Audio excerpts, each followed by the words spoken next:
반갑습니다.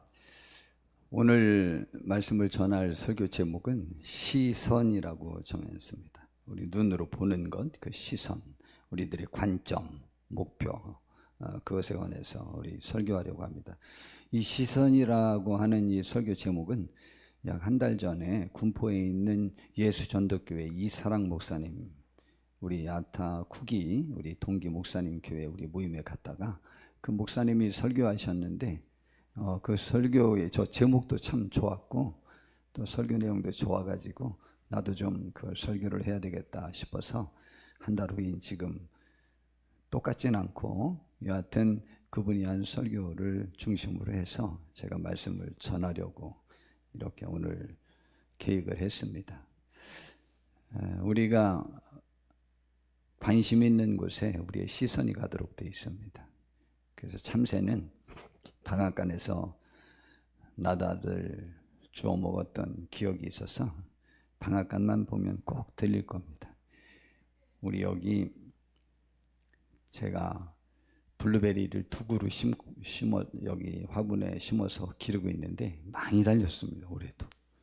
근데 몇 년째 그 새 이름을 알았었는데 잊어버렸는데 그 예쁜 새 있죠. 그 제법 큰 새, 콩새보다 큰 거, 그 새가 처음엔 한 마리 왔어요. 그럼 그 다음 날에는 한 2-3마리 같이 와요. 그 다음에는 때로 와요. 그런데 블루베리를 한꺼번에 다 따먹는 게 아니에요. 새까맣게 익은 것만 따먹어요. 아이 참네.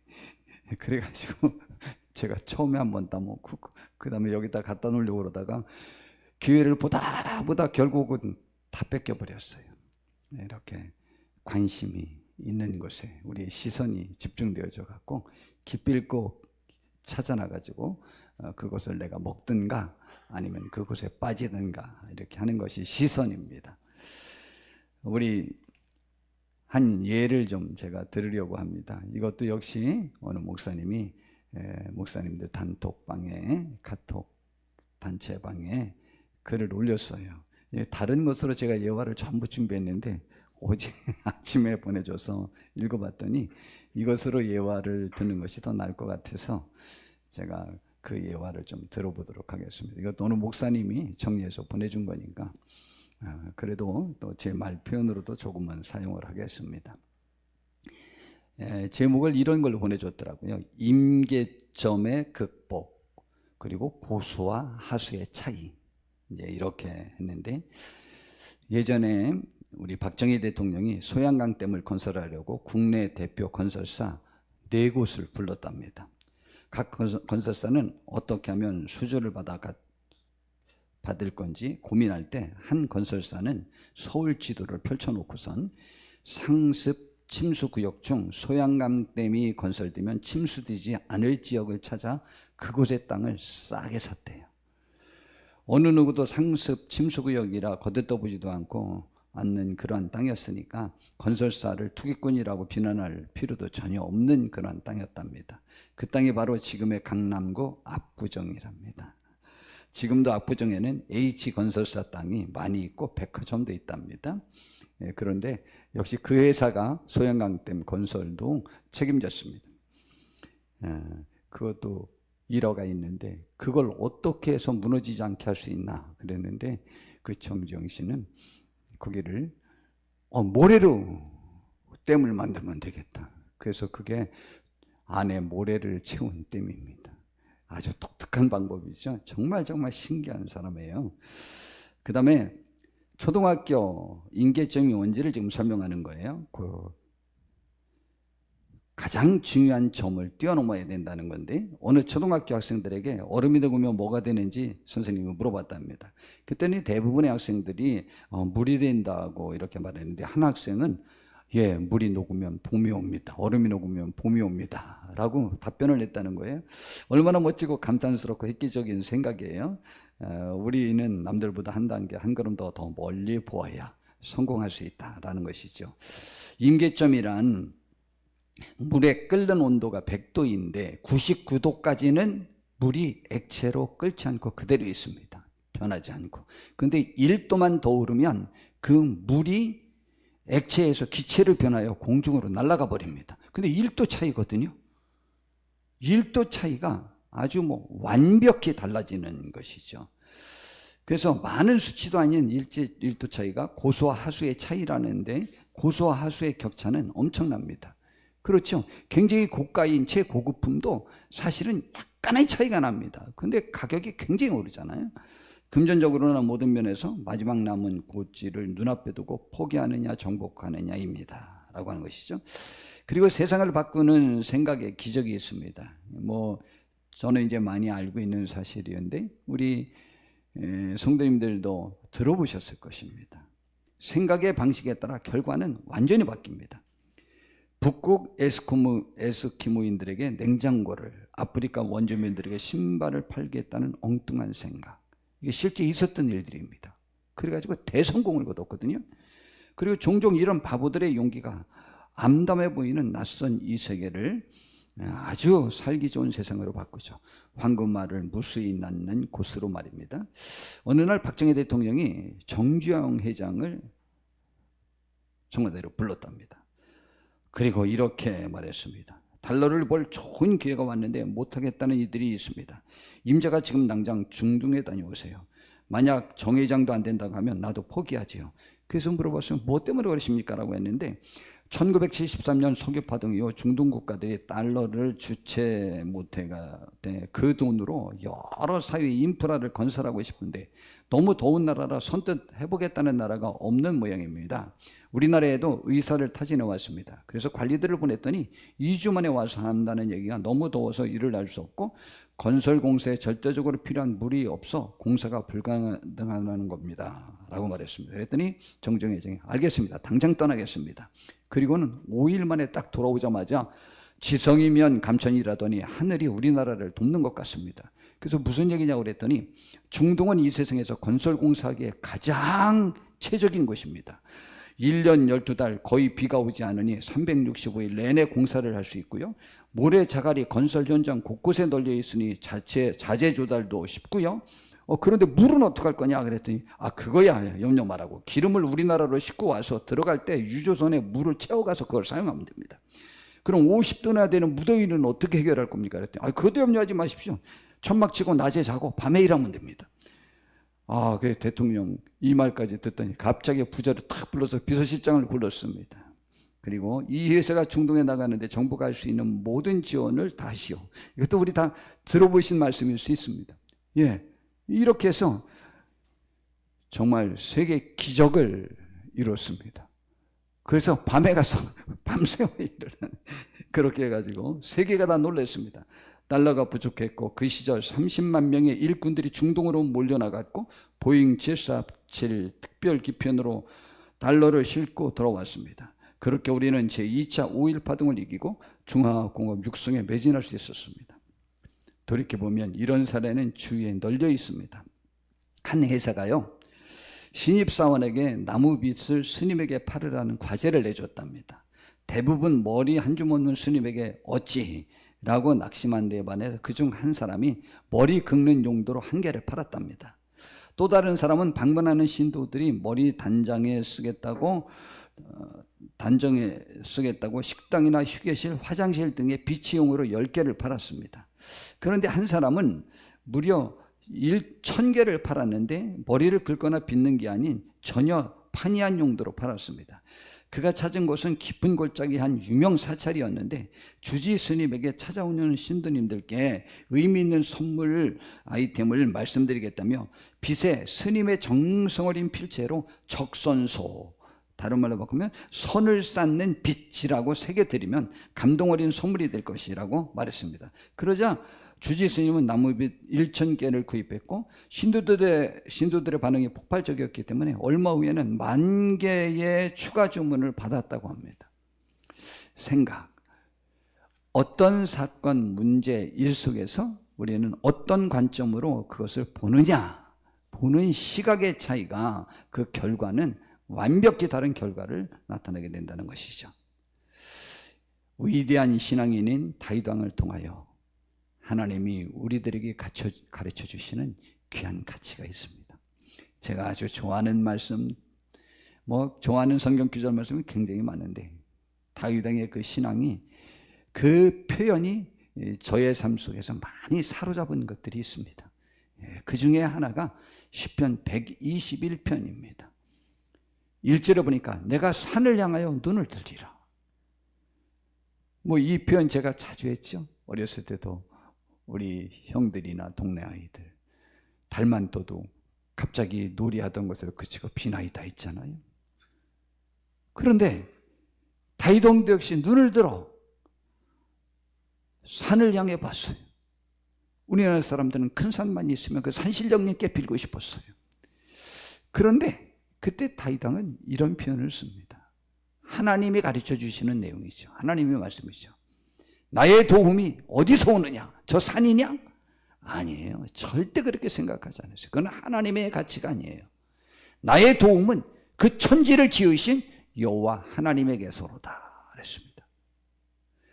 그래서 시편 역시 11편 1절에 그가 사울왕에게 쫓기고 생명의 위협을 계속 느낄 때, 그때 한 표현입니다.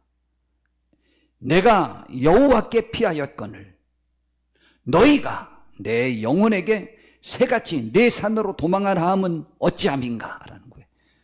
아니, 내가 하나님께 피했는데 다른 피난처를, 보이는 가치의 피난처를 찾으라? 야, 너희들은 뭘 보냐? 나의 도움은 하나님에게서로부터 온다는 거죠. 나는 하나님께 피했다.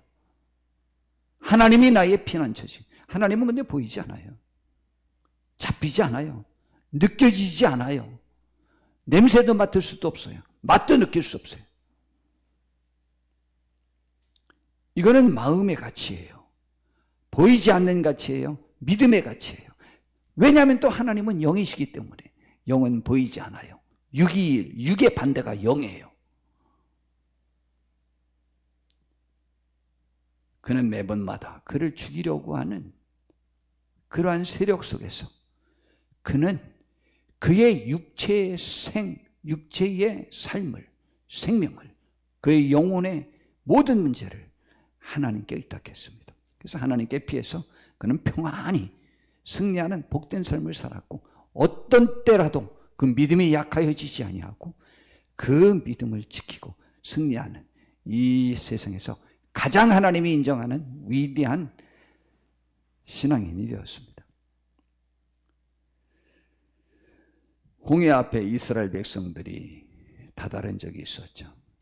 애굽에서 430년 동안 종살이 하다가 하나님이 모세를 보내셔서 애굽에 10가지 재앙을 내려 가지고 결국은 애굽의 바로가 항복을 하고 이스라엘 백성들을 나가라고 그랬어요. 그랬는데 그 모세가 바로에게 말한 것은, 나는 하나님의 명령을 받고 왔는데 우리 백성이 광야로 나가서 하나님 앞에 제사 드려야 되겠다. 아니, 왜 거기 광야까지 나가냐? 여기서 그냥 드려라. 아니, 여기서 드리면 애굽 사람들이 좋아하겠습니까? 자기들이 싫어하는데. 그래서 안 됩니다. 그래서 처음에는 또 뭐라고 했는지 알아요? 하나님 앞에 희생 제사를 드린다고? 게을르니까, 일하기 싫으니까 헛된 얘기는 하는 거라고. 그래서 일 못하게 백성들을 선동하지 말고 일이나 열심히 하라고. 그러면서 더 괴롭혔잖아요. 그런데 모세는 그때 이렇게 말합니다. 하나님이 우리에게 광야로 나가서 희생제사를, 하나님 앞에 예배를 드리라고 했는데 안 드리면 우리를 죽이시겠다고 했어요. 그러니까 모세는 그 신앙이 어떤 신앙이었느냐? 예배는 생명의 문제였어요. 그런데 바로가 보는 관점은, 세상이 보는 관점은 게으르고 할 일 없는 것들이 하는 것이 바로 예배라고. 결국은 10가지 재앙을 만나고 난 다음에 보냈습니다. 그래서 3일길 가서 제사를 드릴 줄 알았지. 근데 3일 지나고 났는데 멀리 떠났다는 거예요. 처음에는 혼비백산에서 이스라엘 백성들을 내보내주지 않으면 다 죽을 것 같아서 내보내줬는데 한 일주일 지나고 났는데도 다시 재앙이 없으니까 다시 또 정신이 들으면서 억울한 생각이 드는 거죠. 60만에 임금도 안 주고 부려먹던 그 노동자들이 한꺼번에 나가버렸으니 얼마나 허탈감에 빠졌고 얼마나 손해본 느낌이 들겠습니까? 그래가지고 600승 병거와 함께 전군을 동원해가지고 이스라엘 백성을 쫓아왔어요. 그래서 일주일 만에 홍해바다 앞에 진을 치고 있었던 이스라엘 백성을 따라잡게 됐어요. 이스라엘 백성들이 혼비백산했습니다. 아니, 앞에는 홍해바다라 들어갈 수도 없고 또 딴 쪽은 큰 높은 산이 있어가지고 그쪽으로 도망갈 수도 없고 또 뒤에는 지금 애국 군대가 쫓아오고 뭐 이게 지금 진퇴양난에 빠졌습니다. 그때 이스라엘 백성들이 참 안타까운 거예요. 제가 너무 자주 말하는 것인데 그때 하나님 도와주세요. 모세요. 우리 위해서 기도해 주시고 또 좀 도와주세요. 이렇게 하면 좋았을 건데 그때 그냥 하나님을 딥다 원망했다니까요. 모세를 딥다 원망하고 우리가 애굽에 매장지가 없어서 이 광야로 내어와서 이곳에서 우리를 죽이려고 하느냐. 그러면서 우리가 그래서 애굽에 있을 때에 그렇게 말하지 않았느냐. 우리를 좀 그만두라고. 그렇게 불평을 냈어요. 그런데요, 그들은 애굽의 군대를 보고 질려버린 거예요. 그런데 모세는 이미 그 사건이 있기 전에 하나님께로부터 받은 계시가 있어요. 이제 애굽 군대가 올 것이다. 그런데 이것이 나에게도 영광이 되고 너희들이 평생 이제는 애국 군대를 보지 않게 내가 해주리라 라는 것을 하나님께서 말씀해 주셨기 때문에 모세는 굳게 믿었어요. 흔들리지 않았어요. 그리고 모세가 오늘 본문의 말씀으로 이렇게 말을 합니다. 이스라엘 백성들은 10절에 보니까 이렇게 말해요. 눈을 들어 본즉 애굽 사람들이 자기들 뒤에 이른지라. 애국 군대만 봤어요. 근데 모세가 본 하나님 13절에 보니까 이렇게 말합니다. 모세가 백성에게 이르되 너희는 두려워하지 말고 가만히 서서 두려워하지 말라. 너희들은 가만히만 있어도 된다. 하나님이 다 하신다. 그 10가지 재앙 내릴 때도 이스라엘 백성들이 뭐 했습니까? 가만히 있었습니다. 다 하나님이 하셨어요. 가만히 서서 여호와께서 오늘 너희를 위하여 행하시는 그 구원을 바라봐라.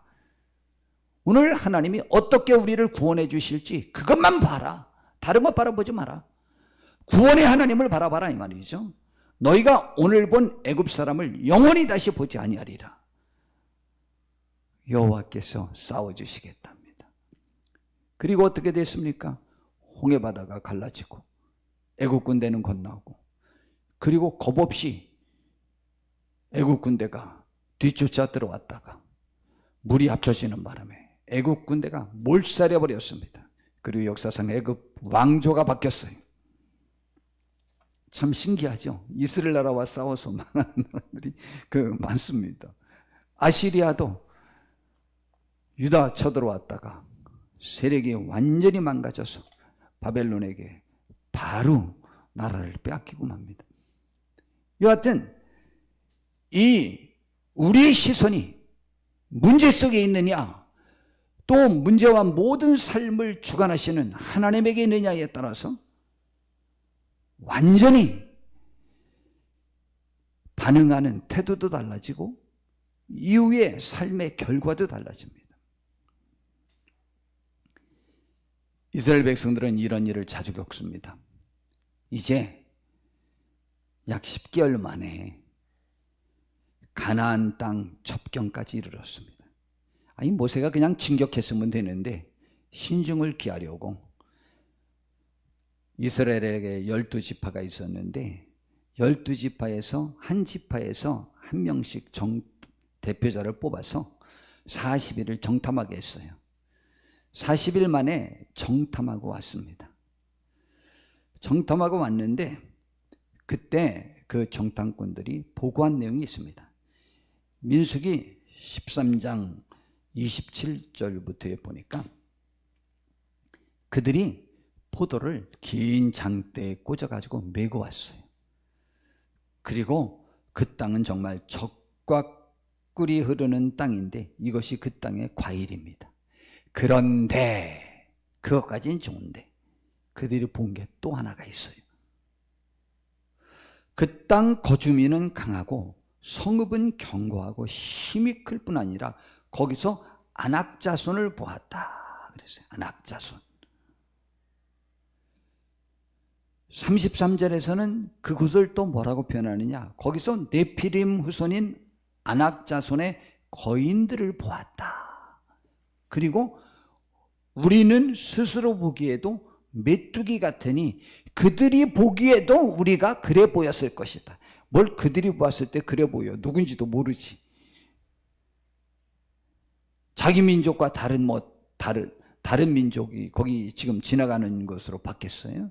아니요. 그들은 관심도 없었어요. 그런데 스스로 그렇게 생각하는 거예요. 우리가 메뚜기 같았다고 우리가 느꼈는데 그들이 봐도 그랬을 것이다.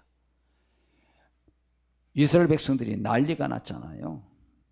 그래서 또 애굽으로 돌아가는 것이 낫겠다. 그리고 한 장관을 세워서 그리하자. 그러자 여호수아와 갈렙이 나섰습니다. 이들의 말은 맞습니다. 거기에 안악자손이 있고 또 그리고 큰 민족이 있는 거 안다. 그런데 그들을 지키는 신은 떠났고 우리에게는 여호와 하나님이 계시니 그들은 우리의 먹이라 라고 말했습니다. 그러니 여호와를 거역하지 말고 나아가자 라고 말을 했습니다. 결국 어떻게 됐습니까?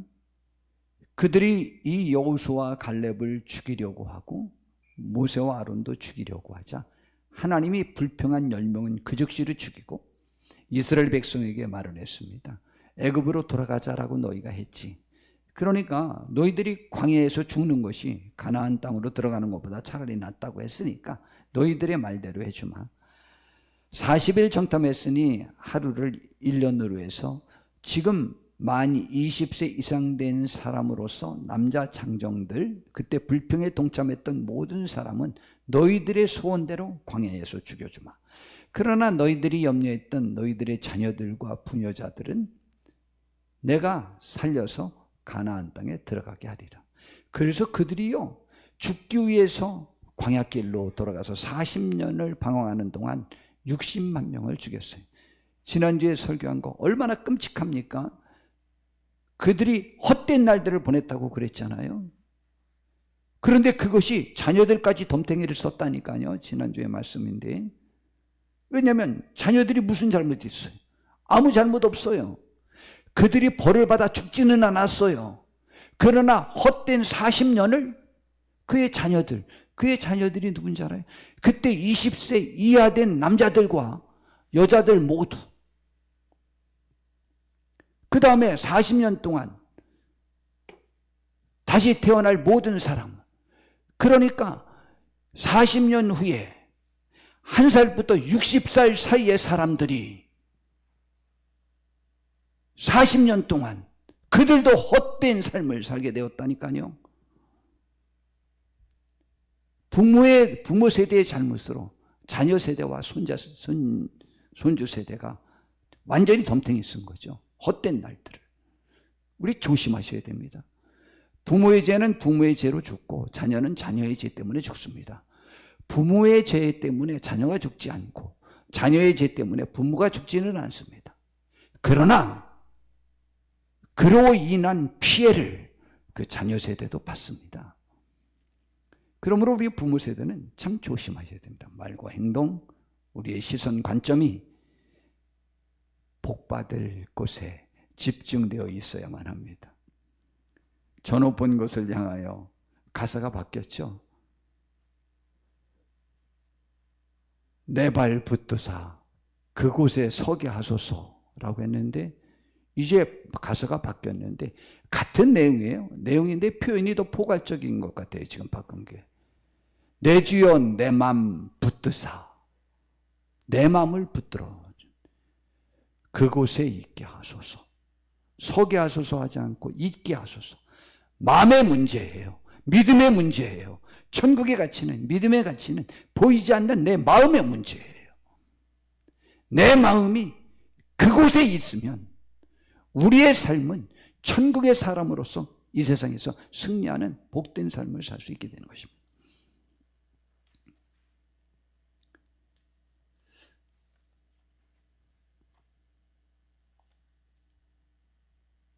바울 사도는 그런 부분에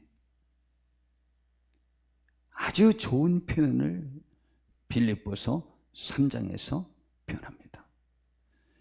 그는 부름받고 난 이후로부터 한 번도 격질로 가지 않고 하나님이 부르신 부름의 상, 예수님 안에서 부르신 그 부름의 상의 그 표대를 향하여 그는 흔들림 없이 달려갔습니다. 그의 표현으로 이렇게 합니다. 그가 빌립보서를 썼을 때 세계에서 1등 가는 기독교인, 1등 가는 사도 2명 중에 1명입니다. 둘이 용호상박이에요. 둘이 누가 더 1등인지 몰라요. 베드로 사도랑 바울 사도. 그런데 그가 지금까지 달린 것만으로도 최고의 업적을 남겼어요. 그런데 진짜 온전한 믿음의 사람은 뭐냐? 여지껏 했던 뒤의 일은 잊어버리고 다시 하나님이 예수 안에서 부르신 그 부름의 상, 그것을 빌립보서 3장 17절에 표대를 향하여 그의 시선은 그 상으로만 향한 그 발걸음에서 곁길로 한눈을 파른 적이 없다고 말합니다. 표대를 향하여 그리스도 예수 안에서 하나님이 위에서 부르신 부름의 상을 위하여 달려가노라. 그러므로 누구든지 우리 온전히 이룬 자들은 이렇게 생각할지니라고 했어요. 우리 믿음의 온전한 사람, 삶의 온전한 사람의 특질이 뭐냐? 뒤에 있는 과거의 업적에 사로잡히지 않고 매번 새로운 마음으로 우리가 달려갈 그곳에 우리의 시선을 집중하여 그 표대를 향하여 달려가는 삶을 사는 사람이라고 말했습니다. 우리도 그런 복된 사람이 되기를 바랍니다. 베드로도 비슷한 경험을 했어요. 베드로는 삶 속에서 울퉁불퉁한 것이 굉장히 많았는데 한 번은 바다 위를, 갈릴리 호수 위를 걸은 적이 있었잖아요. 제자들이 탄 배가 풍랑을 만나서 굉장히 어려움을 겪을 때 예수님이 갈릴리 호수 위를 걸어오셨어요. 유령인 줄 알았더니 예수님이 나니까 염려하지 말라는 거예요. 그랬더니 베드로가 정말 주님이시라면 날 보고 물 위를 걸어서 걸어보라고 하십시오. 아니, 참 정신이 좀 잘못된 사람 같으죠. 예, 주님을 그대로 체험하고 싶은 그 심정이 그를 가장 위대한 사도로 만들었습니다. 아까 그 어떤 어린아이 얼음이 녹으면 봄이 온다고 하는 물이 되는 게 아니고 봄이 온다고 하는 그 표현과도 정말 같지 않습니까? 그런데 잘 걸어갔어요. 그런데 풍랑을 보고 그것을 보는 순간 성경이 뭐라고 하냐면 바람을 보고 무서워 빠져가는지라. 주님을 바라보고 씩씩하게 막 걸어갈 때는 상관이 없었어요. 그때 풍랑이 없었던 게 아니에요. 굉장히 세차게 불고 있었어요. 바람이 불고 있었는데요. 상관없었거든요. 근데 아무래도 하고 곁길을 돌려서 무서워하니까 빠져들어가기 시작했습니다. 여러분, 우리가 한눈 팔면 넘어집니다. 정말 조심하여야만 합니다. 그런데 베드로는 그때 외쳤죠. 주여, 나 좀 살려주세요. 그랬더니 예수님이 성큼 오셔서 쫙 손잡고 꺼내주시면서 믿음이 적은 자야, 왜 의심하였느냐 하고 같이 손잡고 걸었다니까. 한번 쓰러지고 나니까 손잡고도 걸을 수 있네. 그전에는 혼자 그냥 씩씩하게 걸었는데 그래도 예수님이랑 손잡고 걸으면 더 힘날 것 같아.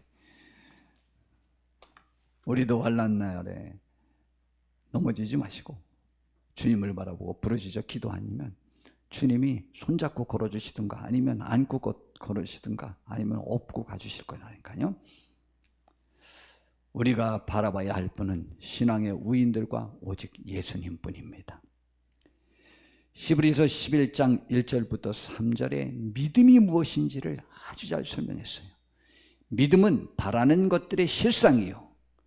믿음은요, 지금 집히고 보이고 만지고 냄새 맡고 하는 가치가 아닙니다.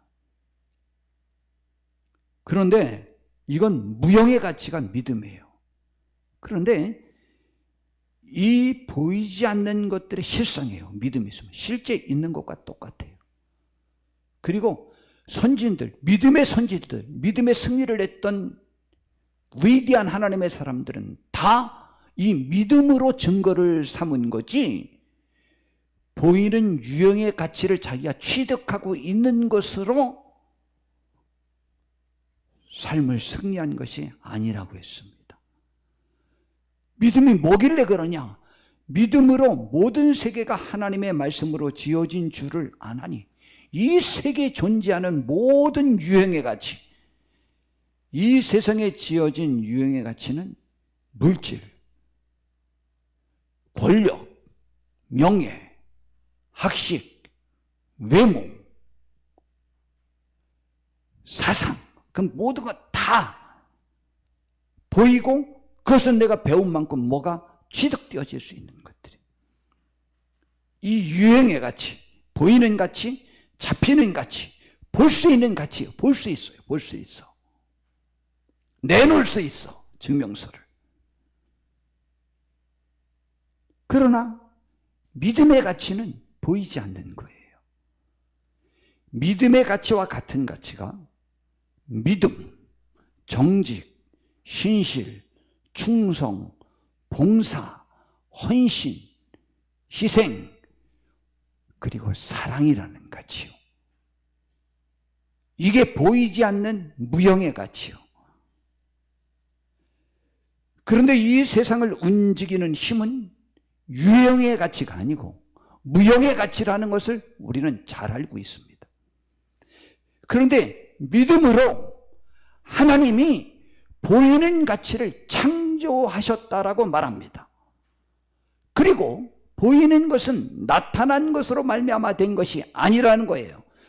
보이는 모든 것은 보이지 않는 영이신 하나님이 지은 거라는 거죠. 이 세상에서 제일 큰 용량의 슈퍼컴퓨터가 있다고 할지라도 최고 뛰어난 AI라고 그러죠. 그런 슈퍼컴퓨터로 인하여 축적된 그 지식과 힘을 발휘할 수 있다고 할지라도 전 세계 모든 사람이 함께 합력해서 게임을 내도 슈퍼컴퓨터 한 대를 이기지 못할 것입니다. 그러나 슈퍼컴퓨터가 사람을 이기지 못합니다. 그걸 만든 사람이 슈퍼컴퓨터를 폐기 처분할 수도 있고 계속 활용할 수도 있습니다. 그건 만든 자의 책임이요 만든 자의 의지인 것입니다. 그건 만든 자의 주권이에요. 이 세상에 보이는 모든 가치의 주권은 하나님께 있습니다. 믿음의 사람들은 그걸 믿었다는 것이죠. 그래서 그 믿음으로 보이는 가치를 이긴 거예요. 보이는 가치가 세상을 주관하는 것이 아니고 그것을 만드신 하나님에게 있다는 거죠. 다윗 왕의 신앙이요 모든 신앙인들이 그 믿음으로 증거를 삼았다는 것입니다. 그러니 우리는 누구를 바라봐야 되느냐? 이 세상에 성공자적인 삶을 살았던 것 같아 보이는 그들의 삶 자체, 또한 그들의 지식, 그들의 물질, 그들의 권력, 그들의 명예, 우리는 사정을 못 쓰고 그곳에서 혹시 그들의 종처럼 거기에서 꼬리치거나 웃음을 보내어 환심을 사려고 할 이유는 없는 거죠. 우리는 하나님에게 우리의 시선을 집중하셔야만 합니다. 그래서 히브리서 12장 1절부터 2절에 보니까 이러므로 우리가 구름같이 둘러싼 허다한 증인들이 있으니 모든 무거운 것과 얽매기 쉬운 죄를 벗어버리고 인내로서 우리 앞에 당한 경주를 하며 믿음의 주여 또 온전하게 하시는 이인 예수를 바라보자라고 그랬어요. 우리가 바라보아야 될 두 대상인데, 신앙으로 세상을 이긴 믿음의 선배들. 두 번째, 그 신앙의 근본이신 예수님을 바라보라는 것이죠. 그는 그 앞에 있는 기쁨을 위하여 십자가를 참으사 부끄러움을 개의치 아니하시더니 하나님 보좌 우편에 앉으신 최고의 승리를 쟁취한 그분을 바라보자. 우리도 우리의 삶 속에서 그렇게 하는 축복 있기를 진심으로 바랍니다.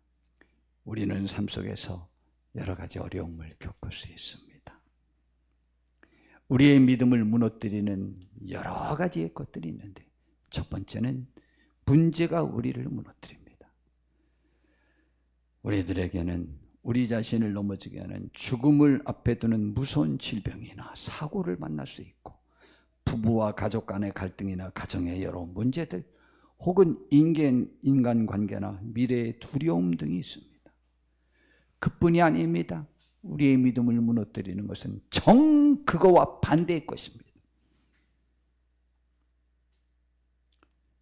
우리가 너무 건강하거나 경제적으로 너무 풍요하거나 좋은 인간관계를 형성하고 있고 명예와 권력을 지니고 있고 좋은 쾌락과 즐길 수 있는 여건이 형성된 것에 우리의 눈이 팔려서 우리가 하나님을 향하여 달려가는 가장 그 복된 가치를 잃어버릴 수 있습니다.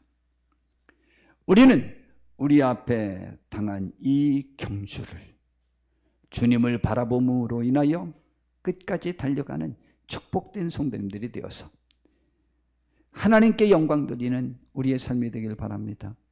그런데 하나님께 영광 돌리면 우리에겐 뭐냐? 생명과 평안함을 누릴 수 있습니다. 천국을 맛보면서 승리할 수 있습니다. 천국은 성령님 안에 있는 것입니다. 우리도 이 땅에서 있는 동안에 성령님 안에만 있다면 천국을 맛볼 수 있습니다. 한 번 맛봤는데 왜 잘 안 되죠? 자주 말씀드립니다.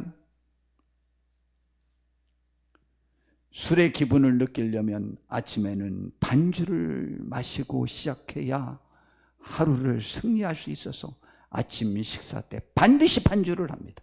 밥은 안 먹어도 반주는 해야 돼요. 저녁에는 취해야 되니까 조금 더 흠뻑 마셔서 취합니다. 이게 알코올 중독자예요. 그래서 알코올 중독자가 되지 말고 성령 중독자가 되라. 성경에는 그랬잖아요. 술 취하지 말라. 이는 방탕한 것이니 오직 성령의 충만함을 받으라고 그랬어요. 우리도 성령의 충만함을 받아 매일매일 성령님 안에서 생활할 수 있도록 구하여, 알코올 중독자는 매일 술을 찾습니다. 매일 2번은 반드시 찾습니다.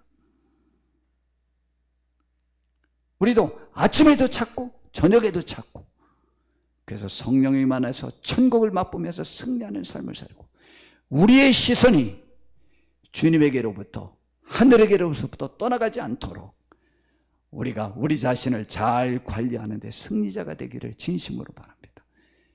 그래서 사도행전 2장 8절에 오직 성령이 너희에게 임하지만 딱 방법은 하나밖에 없어요. 권능을 받고 예루살렘과 온 유대와 사마리아와 땅끝까지 이르러 내 증인이 되리라. 성령을 받고 난 다음에 예수님의 제자들은 한 번도 유대의 회복이나 자기들이 먹고 마시는 것에 관해서 정말 죽을 때까지 성경 어느 곳에도 한 번도 구해본 적이 없어요. 그리고 매번 성령 충만함만을 구하여 승리하는 삶을 살았습니다. 저 매일 넘어집니다. 매일 한눈 팔긴 뭘 한눈 팔아. 이게 한눈은 이쪽 팔고 한눈은 이쪽 팔을 수가 없더라고. 우리는 이렇게 안 되더라고. 한눈이 가면 두 쪽 다 가지고 결국 가서 사고 나요. 이쪽으로 길을 가야 되는 길을 안 보고 가다가. 우리의 길은 주님께 있습니다. 길이요 진리요 생명이신 주님을 바라보면서 우리 한번 승리해 봅시다. 힘써 봅시다. 노력해 봅시다. 그리고 귀한 열매 한번 맺어 봅시다. 하나님이 저와 우리 모두의 연약함을 붙잡아 주셔서 승리의 길에 우리가 있도록 도와주시기를 바랍니다. 기도하겠습니다. 하나님, 우리를 붙잡아 주셔서 승리하게 하옵시고 하나님께 영광 돌리게 하옵소서. 예수